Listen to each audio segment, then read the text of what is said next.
नमस्कार मित्रांनो. आजच्या व्हिडिओमध्ये आपण चर्चा करणार आहोत 13 ऑक्टोबर ज्यांची जन्मतारीख आहे, त्यांचं संपूर्ण व्यक्तिमत्व त्याचप्रमाणे येणारं संपूर्ण वर्ष हे तुमच्यासाठी कशा प्रकारचं असेल, या संदर्भातली खुलासेवर चर्चा आपण या व्हिडिओमध्ये करणार आहोत. सुरुवातीला ज्यांची जन्मतारीख 13 ऑक्टोबरची आहे, त्या सर्वांना जन्मदिनांकाच्या मनापासून शुभेच्छा. येणारं संपूर्ण वर्ष हे तुमच्या सर्व इच्छा, आकांक्षा पूर्तीचं ठरो, हीच आमची सदिच्छा. व्यक्तिमत्वाबद्दल सांगायचं झालं तर यांचं जे व्यक्तिमत्व असतं हे अतिशय खास असतं, वेगळं असतं, लक्षात राहण्यासारखं असतं. मुळातच आधुनिक फॅशनकडे यांचा ओढा जास्त असतो.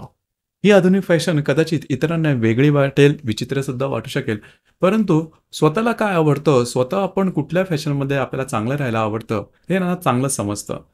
दुनियेची पर्वा, लोकांची पर्वा, समाजाची पर्वा ही माणसं कधीच करत नाही. स्वतःच्या शर्तीवरती जीवन जगतात आणि इतरांचा सहसा विचार हा यांच्याकडे नसतोच. त्याच्यामुळे मनमौजी असतात, स्वतःच्या हिशोबाने राहणारे असतात, कुणालाही घाबरत नाही, कुणाबद्दल स्ट्रेस टेन्शन फारसं काही घेत नाही. जीवन हे यांना शिस्तीमध्ये किंवा डिसिप्लिनमध्ये जगणं यांना अजिबात आवडत नाही. मनमोकळे असतात, मनमौजी असतात, कुठे वाटेल तिकडे जातील, वाटेल ते काम करतील. यांचे विचारही तशाच प्रकारचे असतात. साधारणतः त्याचमुळे यांच्याकडून कधीकधी जबरदस्त शोध वगैरे लागण्याची सुद्धा शक्यता असते. शास्त्रज्ञांची जी बौद्धिक असते ती यांच्यामध्ये चांगली दिसून येते.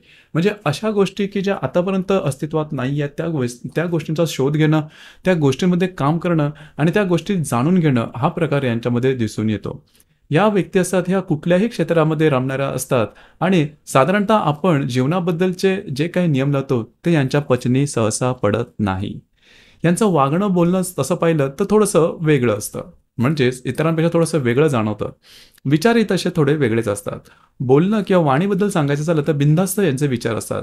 आपले विचार व्यक्त करताना मागचा पुढचा विचार करत नाहीत आणि त्यामुळेच खरं तर या व्यक्ती ट्रस्टवर्दी असतात किंवा याच्यावर तुम्ही विश्वास ठेवू शकता. बिनधास्तपणा हा यांच्या संपूर्ण व्यक्तिमत्वाचा गाभा असतो. त्याच्यामुळे या व्यक्ती थोड्याशा तुम्हाला बेभान वाटू शकतील, बेछूट वाटू शकतील.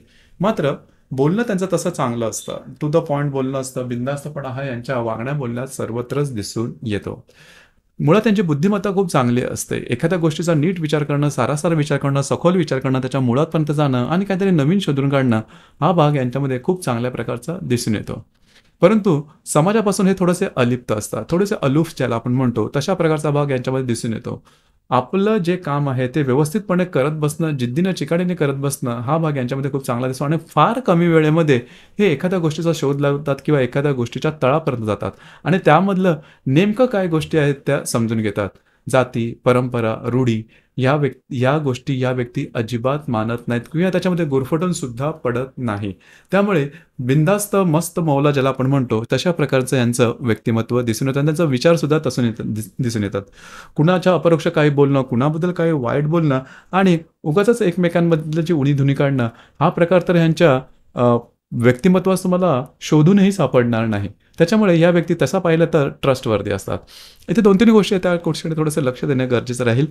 थोडीशी चिकाटी यांच्यामध्ये येणं गरजेचं राहील, कारण त्यामुळे त्याचा परिणाम त्यांच्या करिअरवरती जास्त प्रमाणात होतो. अर्थात त्यांच्याकडे बौद्धिक चांगलं असतं, काम करण्याची तयारी चांगली असते, ग्रास्पिंग यांचं चांगलं असतं, परंतु जास्त काळ एखाद्या व्यवसायात हे टिकत नाही किंवा एखाद्या क्षेत्रामध्ये टिकत नाही. त्याच्यामुळे बऱ्याचशा गोष्टी बऱ्याच वेळेस हे वरचे वर त्यांचे जे कार्यक्षेत्र हे सोडत राहतात. त्यामुळे आर्थिक स्थैर्य सहसा लाभत नाही, परंतु त्याची त्यांना पर्वा मात्र नसते. त्यांच्यासाठी त्यांनी स्वतःसाठी जगलेलं आयुष्य हे सगळ्यात महत्त्वपूर्ण असतं आणि अशाच प्रकारचा अनुभव त्यांच्या संपूर्ण व्यक्तिमत्वात दिसतो.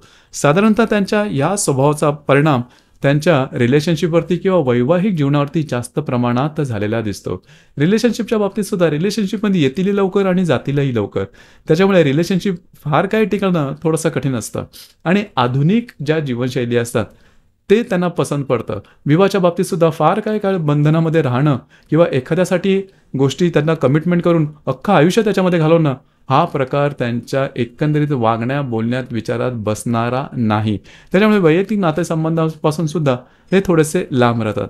एकंदरीत सांगायचं झालं तर स्वतःच्या अटींवरती जीवन जगणारे ह्या व्यक्ती असल्या कारणामुळे यांचं व्यक्तिमत्व हे तुम्हाला बऱ्याच प्रमाणात कलरफुल जाणवेल आणि एका अर्थी तुम्हाला यांच्या व्यक्तिमत्वाबद्दल हे सुद्धा जाणवेल की या व्यक्तींनी खरोखर स्वतःचं आयुष्य जगलेले आहेत. साधारणतः नेहमीच्या आपण जो गोष्टी पाहतो, की एखाद्या व्यक्तीने विवाह केला पाहिजे, स्वतःच्या जे फॅमिली आहे त्याच्याकडे लक्ष दिलं पाहिजे, पैसा राखून ठेवला पाहिजे, पुढच्या पिढीसाठी गोष्टी विचार केला पाहिजे.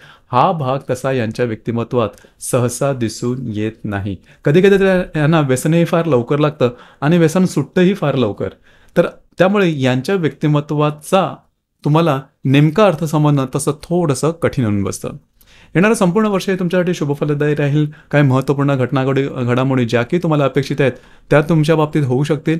याचप्रमाणे एप्रिल 2025 पर्यंतचा कालावधी हा तुमच्यासाठी शुभफलदायी असाच असणार आहे. थोडंसं आरोग्याकडे मात्र लक्ष देणं महत्त्वपूर्ण राहील. तर मित्रांनो, हे होतं 13 ऑक्टोबर ज्यांची जन्मतारीख आहे, त्यांचं संपूर्ण व्यक्तिमत्व नेमकं कशा प्रकारचं असतं, या संदर्भातली चर्चा. धन्यवाद.